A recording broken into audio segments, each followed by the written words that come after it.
Have you seen the Ticketmaster data breach?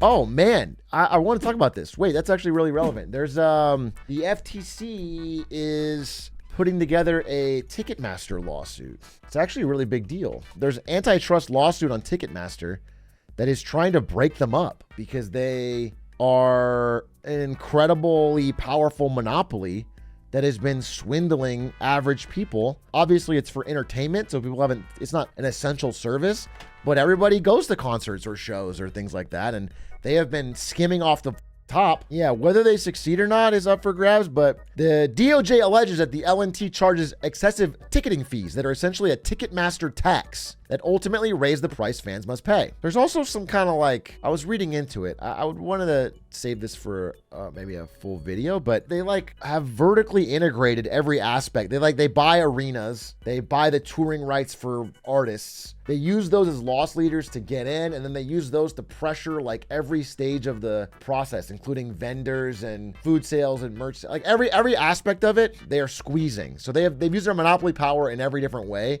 to make everyone else unable to make any money, and they skim all the top. Hopefully there's a success here. Ticketmaster sucks. So you're saying buy Ticketmaster stock. No, that's not what I'm saying.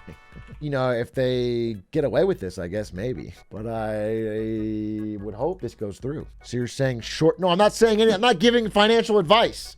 I'm not saying to put your money on a random bet on the outcome of a DOJ case against Ticketmaster. Isn't skimming off the top just profiting from the service providing? It depends on if there's competition. If they were providing a much better ticketing service wherein I could go somewhere else and I choose to pay extra for them, then that's different. But if I can't go anywhere else, do you know what I'm saying? If I can't go anywhere else and they just keep squeezing me as the customer and then someone else is the provider, then it's just profit. It's just monopoly power. Pricing power is fine if there's competition. You know, like if Pepsi wants to charge $80 a can and I'm like, I don't want to pay that. I drink Coke. That's fine. They can charge whatever the they want because I have other options, but they don't charge that because they know I'd go somewhere else. Ticketmaster's not the same. Ticketmaster has done a lot of things to make it so people have very few options when choosing where to get their tickets.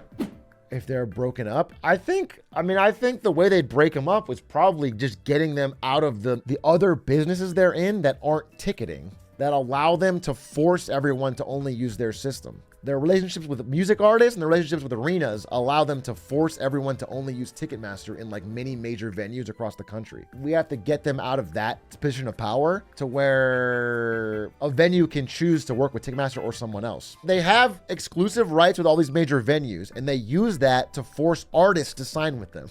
And then they use the fact they have all these artists to force venues to sign with them. They use both back and forth. So the venue can't be like, hey, I don't want to use Ticketmaster, because then they won't get all the big artists. And an artist can be like, I don't want to work with Ticketmaster, because then they can't get into big venues. That's the power they have. And they use both of those to squeeze every aspect of it. Kind of like Chipotle. How is it like Chipotle in any way? In what world is that like Chipotle? No, I'm not letting you cook. How is Ticketmaster like Chipotle? So you're saying I should film the Ticketmaster broker? If you go up to Ticketmaster and you film yourself buying a ticket, they'll give you a great deal. They won't upcharge you. You can get front row seats Taylor Swift for an affordable price. Actually, it's really awesome. Would you see CoffeeZilla's second channel vid on Iggy's? I didn't see this, but I did see his tweet that I fully agree with. The grifters are back, dude. It's 2021 2.0. All these celebrities jumping in crypto for quick cash is pathetic. It's the same grift, the same scam, the same story as last cycle, just new bag holders. I kind of disagree. I think it's the same bag holders. Mostly the same. I think it's literally mostly the same people that are like, this is my chance. I didn't figure it out last time, but now I'm set. But I 100% believe that we are in the same type of cycle. It's going to end the same way.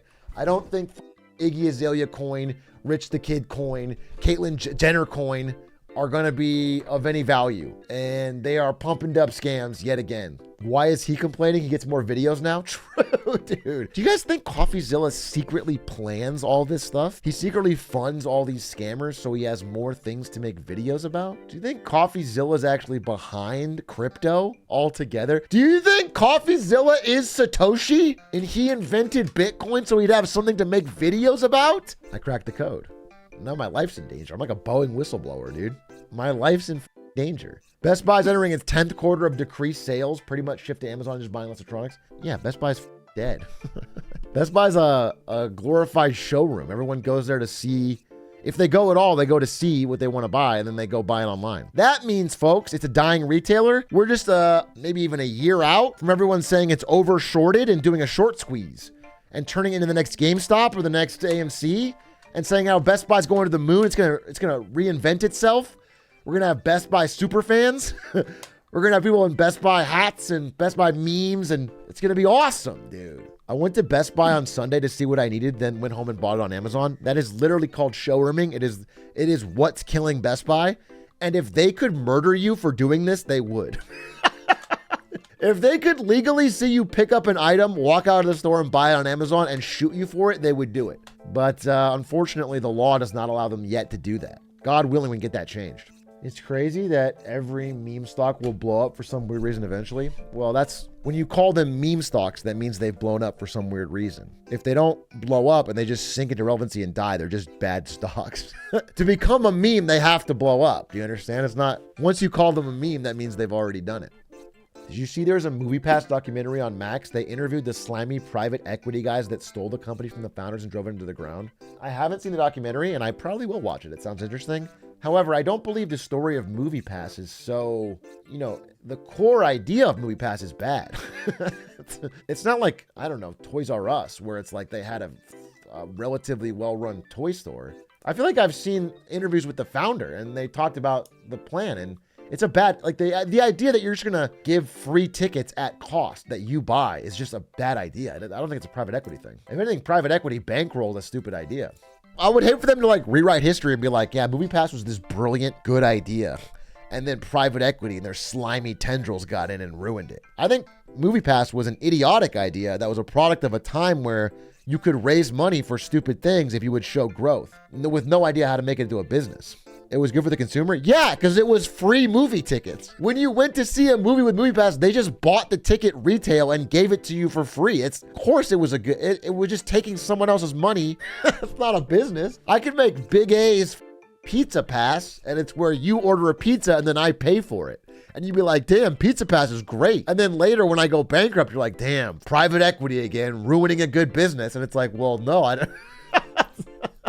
They didn't ruin it. They just helped fund it. I don't know what to tell you. There was just a golden era of like 2014 to 2018, maybe even 2020. But let's say 14 to 18 was this era when like investors would just bankroll your lifestyle. You could get Ubers at $5. You could get MoviePass. You could get like a bunch of Silicon Valley investors would just fund things for you cheap. I could order Sprig meals. I ordered so many Sprig meals. That was like an early version of DoorDash, I guess, but it was just one restaurant that was the app, but they would deliver it to your door. It was so cheap. It was like the greatest burritos and cookies and shit I ever had, and they were delivered right to my door fast, and it was incredibly cheap. I loved it. Yeah, Netflix was $8.